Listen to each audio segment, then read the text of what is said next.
మన నరాలు దెబ్బతినకుండా ఉండాలంటే ఏం చేయాలి చూద్దాం. మనం చాలామంది టేబుల్ మీద చేతులు ఆడించి కూర్చుంటాం, పాదాలు బిగువైన బూట్లు వేసుకుంటాం, నేల మీద పద్మాసనం కూర్చుంటాం. ఇవన్నీ సర్వసాధారణంగా అలవాట్లే.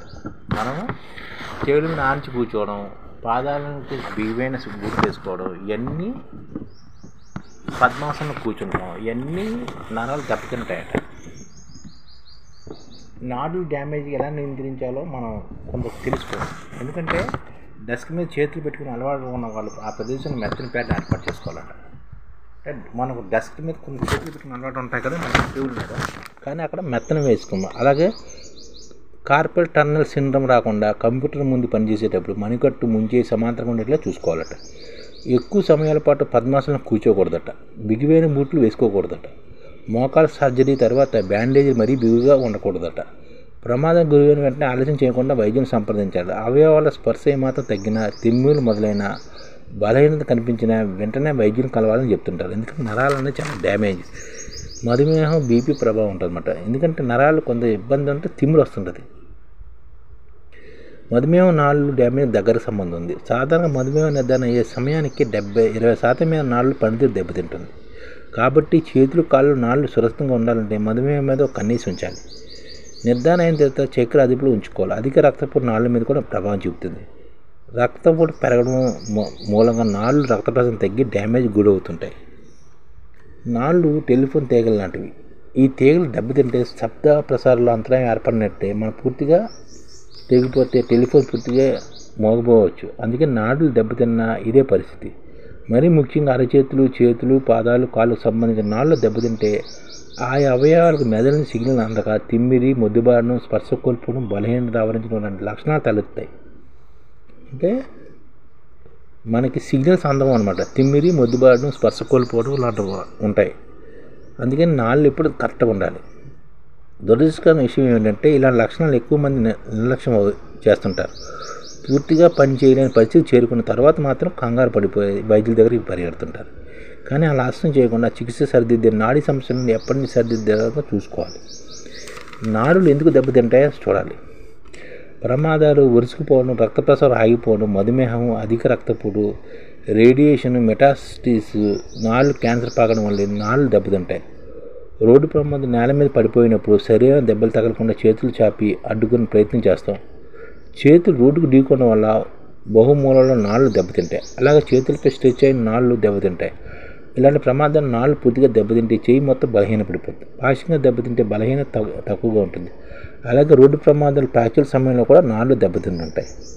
భుజం మీద పడిపోతే యాక్సిడెంట్ నాడి దెబ్బతిని చేతిని పైకి లేపలేకపోతారు. టేబుల్ మీద ఆంచి కూర్చోవడం వల్ల కూడా మోచేతి తగిన నాళ్ళు ప్రభావించబడుతుంటాయి. అంటే కంప్రెషన్ ఇంజురీస్ కూడా జరుగుతుంటాయి. అలాగే అంటే మనం నాళ్ళు ఉంటాయి కదా, ఒత్తిడిలోని అవయవాల బలహీనత వస్తుంది అనమాట. కంప్యూటర్ దగ్గర ఎక్కువ సమయాల పాటు పనిచేసిన మణికట్లు నాడీ ఒత్తిడికి గురై మనకి కొద్దిగా ఇబ్బంది కలిగించు అనమాట. అలాగే మహిళల్లో, గర్భిణీల్లో, రొమటాయిడ్ ఆర్థరైటిస్ ఉన్న వాళ్ళలో, దెబ్బ తగిలిన వాళ్ళు ఈ సమస్య ఎక్కువగా ఉంటుందన్నమాట. పాదాల్లో నాళ్ళు ఒరుసుకుపోతుంటాయి. సర్జరీ తర్వాత ఎక్కువ సమయం మంచానికి పరిమితమై మోకాళ్ళు అడుగున బెడ్కు తగులుతూ ఉండడం మూలంగా కాళ్ళ నాళ్ళు దెబ్బతిని ఫుడ్ డ్రాప్ సమస్య కూడా తలెత్తుంది. ఎక్కువ సమయం పాటు పద్మాసనం కూర్చుంటే కూడా నాళ్ళు సమస్య వస్తుందన్నమాట. దెబ్బతిన్న నాడికి సంబంధించిన అవయవాల్లో స్పర్శ తగ్గుతుంది. దెబ్బతిన్న నాడికి సంబంధించిన కండరాలు బలహీనపడి అవయవ బలహీనత తలెత్తుతుంది. తిమ్మిళ్ళు రావచ్చు, కదలికలు తగ్గుతాయి అన్నమాట. ఈ డ్యామేజ్లు పలు రకాలు. నాళ్ళు దెబ్బతినకుండా వాటిని ఆక్సాన్ అనే సర్వ ఫైబర్లు, మెబ్రాన్స్ కాపాడుతూ ఉంటాయి అన్నమాట. కొన్ని సందర్భాలు అవి కూడా నాడును కాపాడలేకపోతాయి. నాడులను దెబ్బతినకుండా వాటిని ఆక్సాన్స్ అనే సర్వ్ ఫైబర్లు, మెబ్రాన్స్ కాపాడుతుంటాయంట. కొన్ని సందర్భాలు ఇవి కూడా కాపాడిపోతుంటాయి. ఇలాంటప్పుడు నాళ్ళు దెబ్బతినగా ఉంటాయి. సాగడం, ఒరిసిపోవడం, తెగిపోవడం, ఇలా 3 రకాలుగా ఉంటాయి. నాళ్ళు సాగడము, తెగిపోవడం, ఒరిసిపోవడం అనే 3 రకాలుగా ఉంటుంది మన నాళ్ళు. నాళ్ళు ఈ విధంగా 3 రకాలుగా దెబ్బతింటాయి. ఏంటి? సాగడం అయిపోతుంది, నాళ్ళు సాగిపోవడం ఒకటి, ఒరుసుకుపోవడం ఒకటి, దగిపోవడం ఒకటి, ఇలా ఉంటాయన్నమాట. కొన్నిసార్లు నాళ్ళు చెక్కు చెదరకుండా ఉన్నప్పటికీ వాటి పనితీరు దెబ్బతింటూ ఉంటుందన్నమాట. కొన్ని రోజుల నుంచి కొన్ని వారాల్లోపు ఈ సమస్య దానంతట అయితే సర్దుకుంటుంది. ఇంకొన్ని సందర్భాలు నాడీ యాక్సిస్ దెబ్బతిని కవరింగ్స్ మెరుగ్గానే ఉంటాయి. ఈ సమస్య కూడా దానంతట అదే పరిష్కారం అయిపోతుంది. కానీ నర్వ్ స్ట్రక్చర్ పూర్తిగా దెబ్బతిన్నప్పుడు సర్జరీ లేదా టెండాన్ ట్రాన్స్ప్లాంట్, నర్వ్ గ్రాఫ్టింగ్, రక్త సరఫరా పునరుద్ధరించడం లాంటివి చేయవలసి ఉంటుంది. కానీ సర్జరీ ఫలితం 50%. పెద్దలతో పోల్చుకుంటే యుక్త వయసులో మెరుగ్గా ఉంటుంది. అలాగే గాయపడిన నాళ్ళని ఎంత త్వరగా సర్జరీ చేయగలిగితే ఫలితం అంత మెరుగ్గా ఉంటుంది. రోగి వయసు, గాయం తీవ్రత, చికిత్సను ఆశించే సమయం బట్టి కూడా సర్జరీ ఫలితం ఆధారపడుతుంది. వెన్నుపాము దెబ్బతింటే 2 చేతులు 2 కాళ్ళు మీద ప్రభావం పడవచ్చు. వెన్నుపాములో సగం భాగం దెబ్బతింటే ఒకవైపు కాళ్ళు, చెయ్యి కూడా ప్రభావం పడవచ్చు. సాధారణంగా రోడ్డు ప్రమాదం వెన్నుపాము దెబ్బ తగిలినప్పుడు వెన్నుపోటు లోపల రక్తం గట్టకట్టవచ్చు.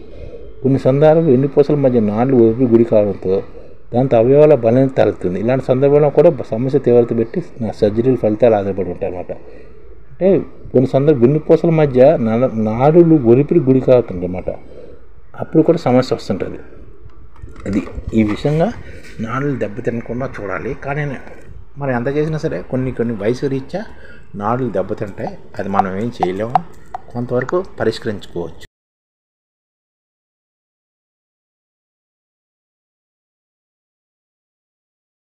ఈ ఛానల్ ముఖ్య ఉద్దేశం ఏంటంటే, మన తెలుగు రాష్ట్రాల్లో 1 కోటి మందికి సంఘటిత రంగాల్లో ఏ విధంగా ఉద్యోగాలు ఇవ్వవచ్చు, కనీస నెల జీతం 30,000 వరకు ఏ విధంగా ఇవ్వవచ్చు, ఏ విధంగా చేస్తే ఉద్యోగాలు సృష్టించబడతాయో వివరిస్తూ ఈ ఛానల్లో వీడియోలు వస్తాయి. అలాంటి వీడియోలు మీకు కావాలంటే మన ఐడిఎఫ్ భాస్కర్ ఛానల్ని సబ్స్క్రైబ్ చేసుకోండి. ఐడిఎఫ్ అంటే ఇండియన్ డెవలప్మెంట్ ఫోర్స్.